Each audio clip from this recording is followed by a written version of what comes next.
Hello and welcome back to Five Dolls in a House by Helen Clare. We're up to chapter 7, which is called The Mouse and Trap.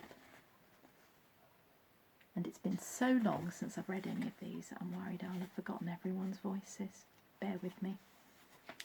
When Elizabeth told Edward about the mouse of his which had escaped and walked into her doll's house, he said that she could keep it, but he said that she'd better have another one or it might get lonely. And he gave her a cage for them to live in.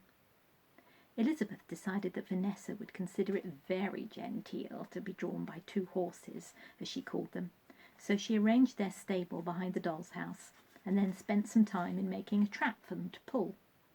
She and Edward made it between them, with a small wooden box and 4 large cotton reels. When it was painted yellow and black, it looked very spry. Elizabeth waited until it was quite dry, for she had had enough of the dolls getting paint over them, and then she wheeled it up to the door of the doll's house, all ready to be used. "Is that a mouse and trap?" inquired the monkey. "Yes. Do you like it?" "They've got 2 animals in the cage now. That old person with the hat and the red cheeks, she did make a fuss when it came." "Oh dear, I was afraid she would. Has she got used to it now?" "You better knock and see. I hears her storming at Amanda for a long time. I likes Amanda," he said sadly. Elizabeth waited no longer, but knocked briskly on the door, which was opened by Vanessa herself. Her fringe was quite flat and dismal looking, and her feather very droopy. She had evidently had a tiring time. "Oh, come in, Mrs. Small. What do you think we found this morning? You'll never guess, so I had better tell you. 2 horses in the stable. That sly horse must have gone out and found himself another wife without asking anyone. I was very much inclined to turn the second one out, though we couldn't make up our minds which was our horse and which was the intruder.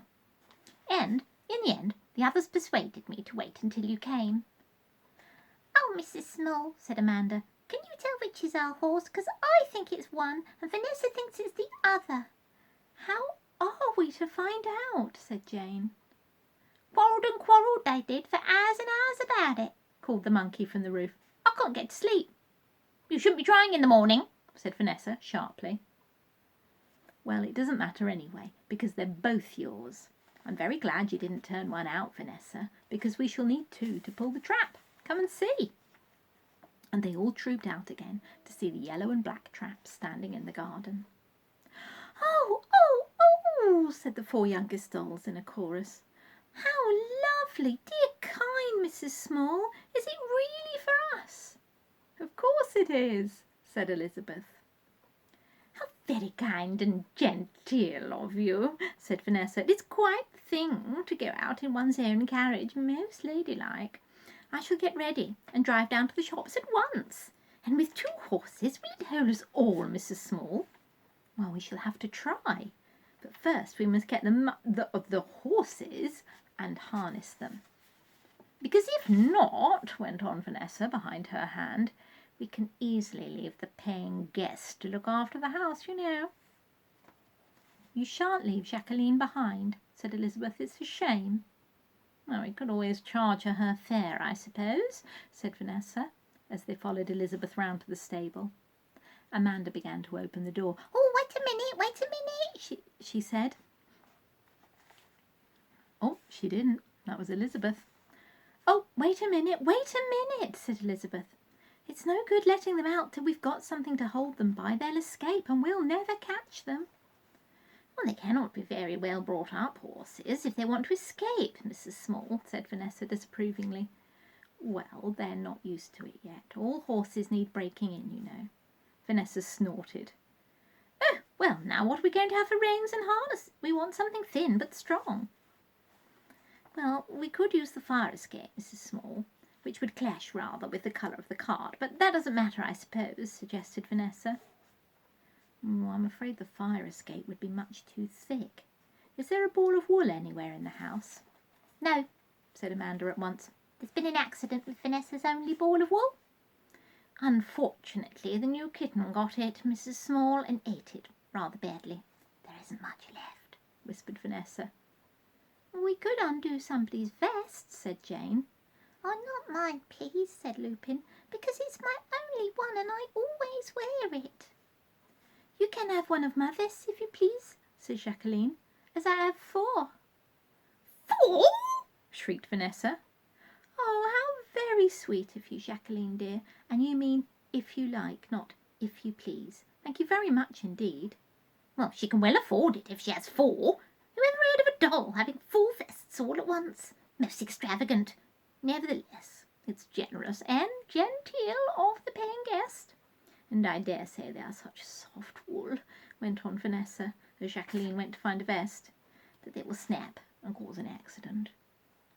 It took rather a long time to unravel the vest, which was done, as Vanessa said, in a very French stitch indeed. "Or possibly double Dutch stitch," she added.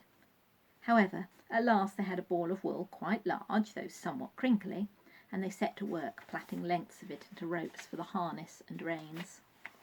As only Elizabeth and Jacqueline could plait, they both had long hair, this took some time. Jane and Lupin held the ends, and Elizabeth and Jacqueline plaited. They tried to teach Amanda and Vanessa, but the 2 dolls quarrelled so badly as to whose fault the knots were that Elizabeth sent them off to find something to act as girths for the mice. "We want 2 pieces of soft stuff to go round their tummies," she explained, "so that these ropes won't hurt them." At last they were ready. A halter was put around each mouse's neck, and to this the reins were attached, for, as Elizabeth said, if they put woolen bits in their mouths they would simply chew through them. Then they led the 2 horses, as Vanessa called them, round to the trap, the monkey jeering from the roof and the mice curveting and romping in a very wild manner.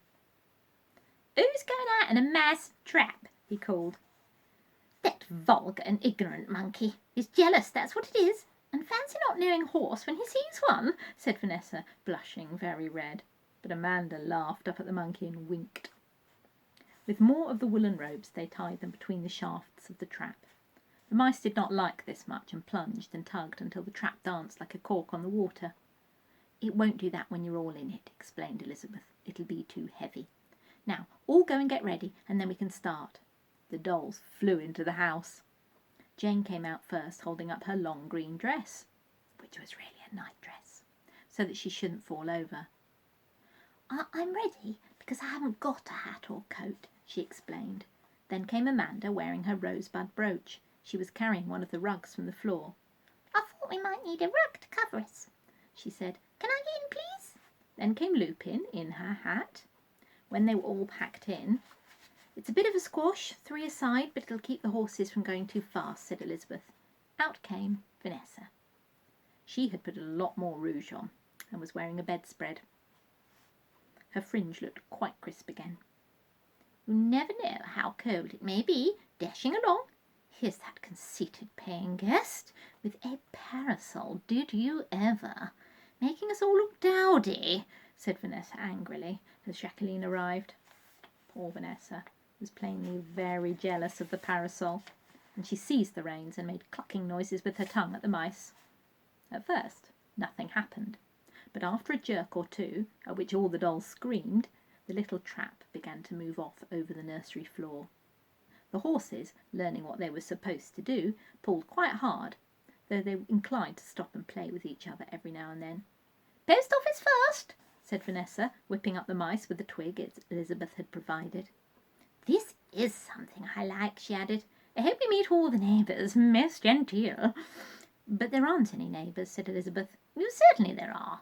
The Browns on the right and the Crumpets on the wrong," said Vanessa sternly.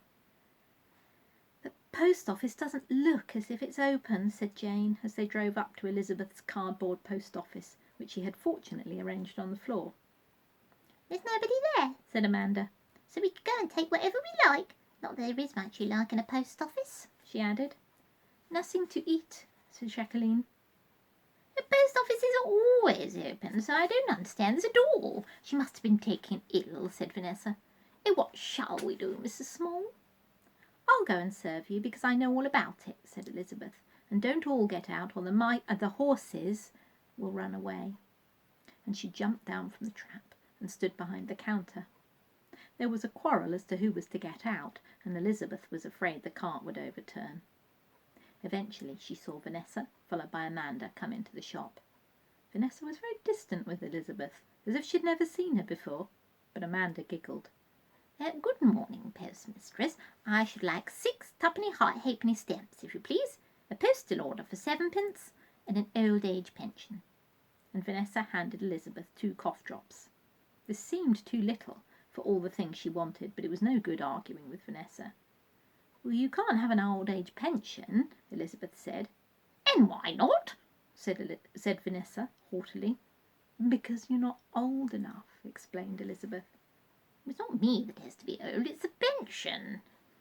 Postmistress, I should have thought you would know that. Well, I haven't one anyway, so you can't have it, said Elizabeth. Come again tomorrow, she added hastily, as Vanessa's feather began to bob. Meanwhile, Amanda had been writing a telegram. I should like to send this, she said. What is it? Inquired Vanessa, but Elizabeth seized it quickly. Oh, I'm afraid it's against the rules for people to read other people's telegrams, she said, counting the words, for this is what Amanda had written. Monkey, roof of our house, love and kisses from Amanda. It was not very well spelt. You see that there, in the capital letters, in the middle.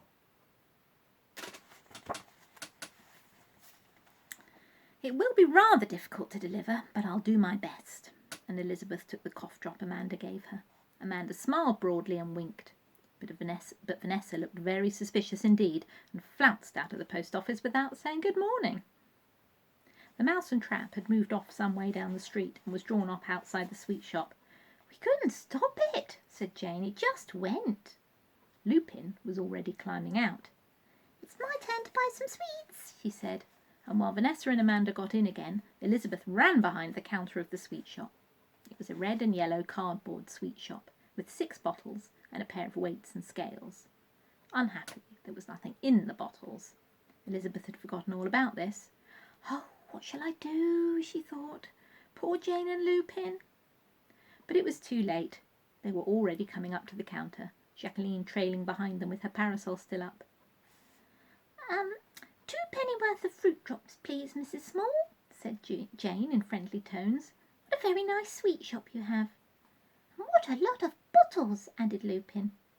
There is not any sweets, wailed Jacqueline. Suddenly Elizabeth had an idea. Have you got your money, please? She said, holding out her hand, and Jane gave her 2 cough drops, Lupin 1 and Jacqueline 7. Elizabeth seized one of the bottles and hid it behind the counter. Then she unscrewed the lid and put the cough drops in. I shan't be a minute, she said. The lid is a little tight. And she proceeded to weigh out the cough drops into the scales. All the dolls smiled again as Elizabeth put the sweets into 3 packets. She gave Jane and Lupin 3 each, and Jacqueline 4. There you are, and don't eat them all at once, or you won't have any left. Good morning, thank you very much, they said as they went out. And when Elizabeth reached the trap again, there was a strong smell of cough drop everywhere. Home you go. That's home we go, said Vanessa in a smothered voice, because Jane had offered her a sweet. I don't think we need anything else today. And she whipped up the mice, who began to chase along very quickly, perhaps due to the smell of the sweets at their tails. The trap rocked and rattled, the dolls clutched the sides. Oh, do be careful, Vanessa, said Jane timidly. Yes, do, said Lupin. You made me swallow my sweet. Jacqueline simply gripped her parasol and looked frightened. But Amanda, who was enjoying everything very much, jumped up and down in her seat and said, Go on, Vanessa, faster, faster, faster. Let me drive, do let me drive. Sit still, said Vanessa breathlessly. You'll fall out. Here we go, round this corner. Oh, mind the coal mine, she said, as they passed the coal box. It's useful to know there's a coal mine so near, Mrs. Small. Perhaps those poor horses are pit ponies, as they seem to want to go in. There's a picture here of them all in the trap. You can see how fast they're going by Vanessa's feather and Jacqueline and Elizabeth's plaits. And there's the mice or the horses at the front pulling them along.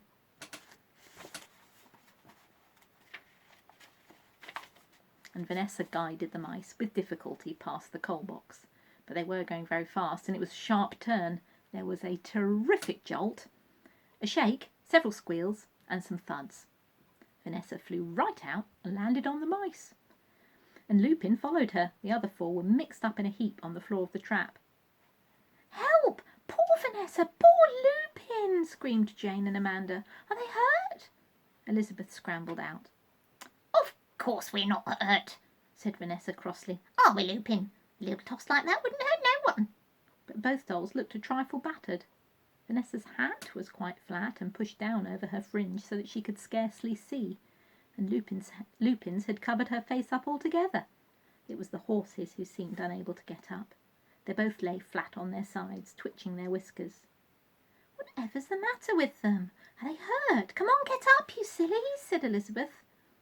"I was trying to go down that coal mine that did it," said Vanessa, brushing her skirts with her hand.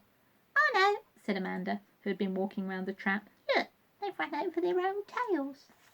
This was exactly what had happened. The poor mice had turned the corner too sharply, and their tails were caught by the wheels. "If their tails are much too long," said Vanessa, as they freed the horses, "we have to cut them off." "No, we won't," said Lupin. "It would hurt them." "We'll just tie them up next time with coloured wool," said Jane. "That's what ordinary horses have." "I must say these aren't very ordinary horses," said Vanessa. They were quite near home now, so they walked to the trap the rest of the way, except for Jacqueline, who sat in state under her parasol. "Had a spill?" said the monkey, who had evidently seen the accident from the roof. "You mind your own business," said Vanessa, "or I'll have you moved. Perhaps the horses could graze on the lawn, Mrs. Small," she went on. "It would help to keep the grass cut, and as we haven't a lawn-mower, though one is ordered, this would be useful." "I think they might escape," said Elizabeth, who was afraid the mice would not like the doll's house grass, as it was merely a piece of green velvet. So the horses were put in their stable, with a ginger biscuit and some water, and the trap left in the garden.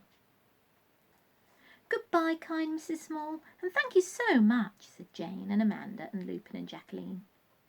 "Come again soon, do," added Vanessa. "Goodbye." And when they'd gone inside, Elizabeth delivered Amanda's telegram to the monkey by means of the fire escape.